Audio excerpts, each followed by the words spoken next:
Ladies, what is stopping you from doing this? So today we're going to talk about women proposing, this controversial topic in the space of dating, in the space of engagement, something that is typically viewed as exclusive to men. Men are to get down on one knee and you are to say, will you marry me, and things like that. But we're going to react to this post from the Shade Room where people giving their different opinions, but saying like, what's stopping you from doing this? And even just looking at it, man, I'm not gonna say. I'm gonna leave it to you. I'm gonna let you go first. I'm gonna let you say what you have to. But what are your thoughts on this? First of all, the image is kind of funny. The way he, what is he doing? Like, oh my gosh, I wasn't ready. What is going on in this picture? Yeah, it's wild. Okay, so to answer the question, what's stopping me from doing this? Everything.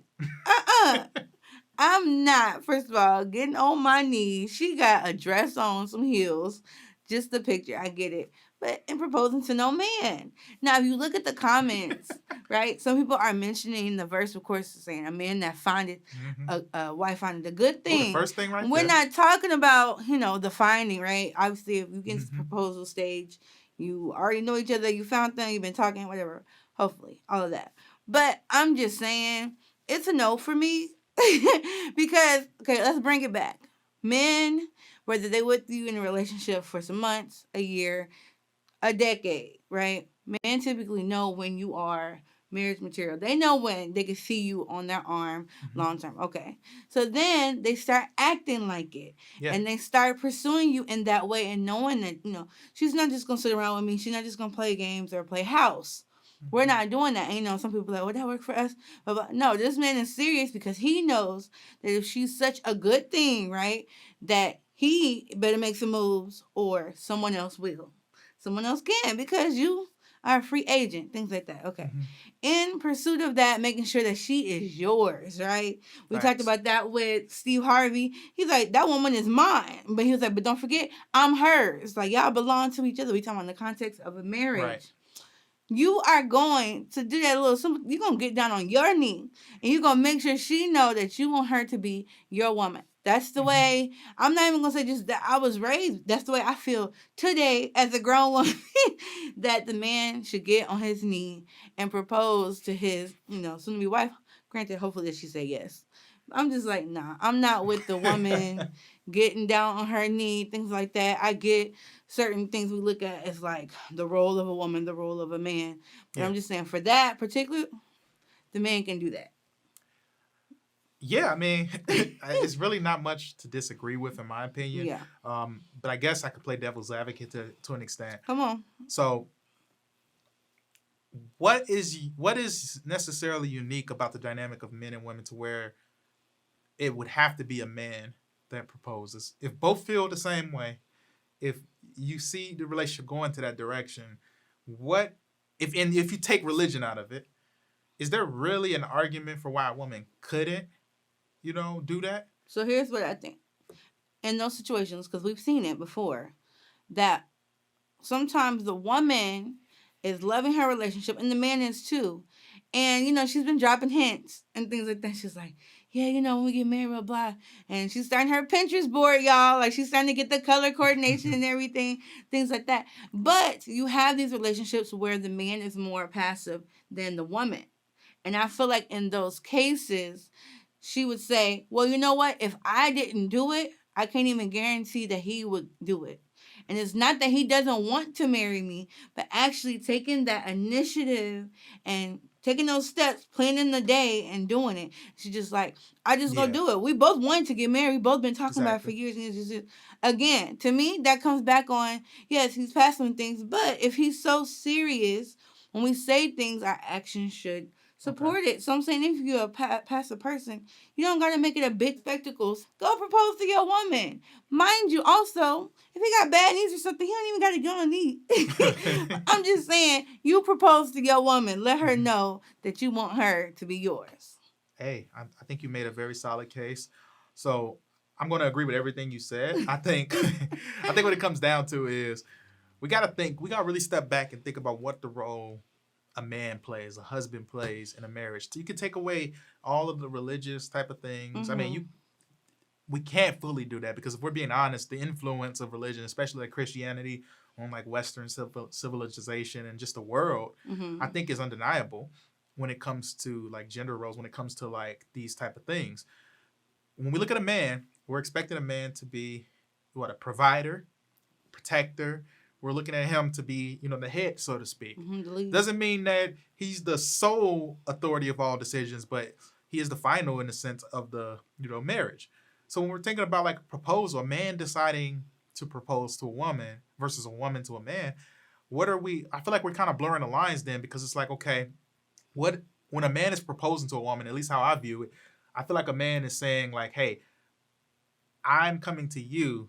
It's called a proposal. He's proposing to you, the ability to provide, to protect you, to be the type of person that you need, to unify with you, and to build a family, build something special. I feel like that's a man's role. A man will have the vision. Doesn't mean it's all exclusively on the man. Now, I do believe that we are to complement each other. I believe in complementarianism. I believe we should the wife should complement the man in all of these different things.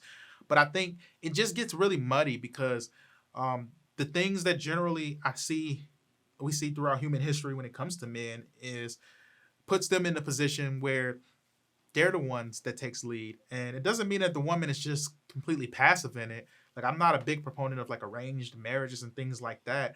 But it's one of those things where I feel like a man is proposing to you a life unified with him, and both visions that he has, what he has for the family, that could potentially be visions for like career and like, all of these different things. And that's kind of how I look at it. I think it's wrong for a woman to do that. I think it's misguided is the phrase I'm really looking for. I think it's misguided for a woman to propose to a man, because it puts the man in a position, a very feminine position. It puts him in a very, like you said, you use the word passive, a very passive position. It comes off like lacking of vision. It comes off like lacking of strength to lead a family. And it's not to say that like there aren't great women who are unique in leadership as well, but it's like that's more of the exception to the rule, where you have women leading families and things like that. I do believe women play a huge role in families, but I do think part of why we see, the world going the direction we see it in many different facets is because we've had a lot of weak men. We have a lot of passive men, both in the church, outside of the church, in the world, all across the board. We have a lot of weak men. And because we have so much weakness and frailty when it comes to our men, it's harder to have a sustainable society. I look at a lot of the different things. I look at the XXX industry that literally exists because of men who don't deal with their lust. Even just like people that like have an issue, you'll be like, oh man, the way girls dress nowadays is so provocative, it's so this and that. All of those different things are exclusively because men are perverted, men lust, men have a desire for women to be a certain way and they get attention. These are all because of the deficiencies and frailties of men. A lot of the different issues we see in our society. And a lot of times the women get blamed for that. A lot of women will get blamed for what's wrong with family. Like you'll have like the single black mother, single parent households, and we'll talk so negatively about single parent households, myself included, have spoken negatively about it. But the root of the issue is really the man not being present, and there not being, that foundation set correctly. And we're not even just talking about in God. We do believe that's a pivotal piece, but even non-Christian families that are able to stay together, where you have a strong father who's that leader, who is to be that head. We see good results generally out of it, and we just see a stronger foundation to work with. And I think that's what's lacking in it. I agree. Just feels very wishy-washy and sus. I can't personally respect a man that gets proposed to. I would that literally is a huge red flag for me. Yeah. That's a red flag, because it's like, what kind of, like, I don't know. That's just not something I wouldn't even feel comfortable talking about it. I wouldn't feel, that's weird to me. And, a common post like that I've been seeing lately, and these about all types of women. They're saying, you know what, we don't really have that much of a problem with being submissive, but they like, I gotta be submissive to the right man. Right man. Yeah. And women who are, you think about like strong-headed, things like that, going after their purpose, whatever, working woman, all of that. But they want somebody to like, we would say sweep them off their feet, blah, blah, blah. And you do that, you make the most woman who gonna stand up in a room, be like, oh my gosh, you know. Mhm. So women want that. They want Yeah. you to do it. I don't care what they say. And again, if they felt like they just had to do it or it wouldn't get done, to me, that right there is something. It's an Yeah. issue. You gotta think about it. So Yeah, yeah. we need feminine women and healthy feminine women. We need healthy masculine men. Hmm. We don't need to blur these lines. I think we need to double down on it. I'm not talking about toxic masculinity as they try to frame it, or toxic femininity as I Hmm. would put it. But it's like, you know, we need healthy Yeah. levels of it. We That need women. balance. We need Hmm. women that are submissive, but also are submitting to strong men that are worthy of it. I feel like if you're worthy of it, it's not even. I never heard a woman complain about submitting when it's someone that's worthy of it. That a man that makes a woman's life better, easier, higher quality, much more adventurous, all of those different things. I never heard a woman or of a woman that didn't want that. Most women will take that. They'll be like, oh, I happily do these things. But men have to step up and do that. But I feel like if the woman is leading the charge, then I mean, it just like, what does the man need to be submissive now to the woman? Is she now the head? So those are my thoughts on it. Those are our thoughts. Hmm. Love to know what you all think. Leave a comment below and let us know your thoughts on this. But before you head out, like this video and subscribe to the channel. Hit that notification bell as well so you don't miss out on any future videos.